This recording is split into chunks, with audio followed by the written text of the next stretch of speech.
continues with Drew Blair. Well, it's hard to believe that Labor Day is right around the corner. Didn't we just have 4th of July and Really? Memorial Yes, Day yeah. even? I swear, this summer. But of course, for a lot of people, these holiday weekends go hand in hand with grilling out with family and friends. Joining us now is Brian Weaver from Smokey Bones Bar and Fire Grill to talk about some cooking tips for you this upcoming holiday weekend. But first, Brian, we want to know what kind of foods you have brought So many good things. to tempt us this morning. Well, we brought a mixture of a little bit of everything that we have there at the Smokey Bones. We brought some ribs, obviously. We have two styles. We have a baby back in the St. Louis. We brought some smoked wings for an appetizer. And then we brought a salmon, a little different thing on there. I think maybe we all think about the meat, but we have a nice salmon here. We brought brought two nice proteins, a New York strip and a pork tenderloin. And then we have our build-our-own burger that we're promoting right now with Smokey Bones. All right, and this is all inspiration for what people could possibly even do at home. Right. What tips do you have for us who want to do that? Well, if you want to go on some tips as far as, I think the steak and the burger is probably the most popular things that you're going to grill out on this holiday weekend. The New York strip is a great thing to kind of talk about, as you can kind of look at that. It's got some nice seasoning on there. So, when you want to start out grilling, you want to get that grill really nice and hot. A lot of people don't get the grill hot enough to really grill on. You want to get it really 400 or 500 degrees to grill your steak on, and you don't want to turn it too much. You want to let that protein cook a little bit. You get some nice grill marks on there. And then the third key thing is to really get some nice seasoning on there, or maybe you want to marinate or whatnot. But you definitely want to, do some nice seasoning on there, get the grill really hot, and don't turn it too much. Some really good points on there. It really keeps that flavor. And the more you turn it, the more juice comes out of it. You don't want that. You want to keep that juice really in there.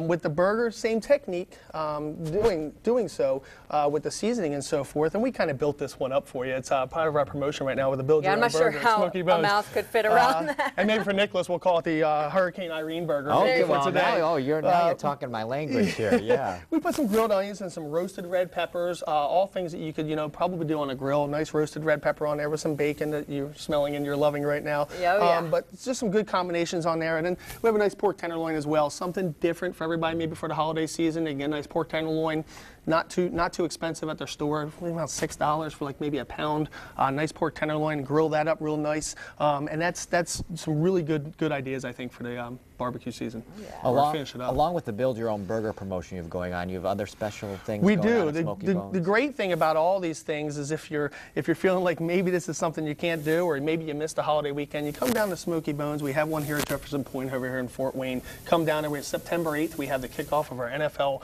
giveaway. We have some great prizes, and even you can register for a chance to win 2 tickets to the Super Bowl this year. Oh yeah, nice. So grilling, football kind of all goes together. Right. Now, I think one question a lot of people have is, how do I not over or undercook the meat? Because I think a tendency for a lot of people is to cook it over. You're always concerned about the health of undercooking. Right. Well, and when you're dealing with a steak, there's no real undercooked or overcooked, because everybody likes their temperatures different. Sure. You have a well done to a rare.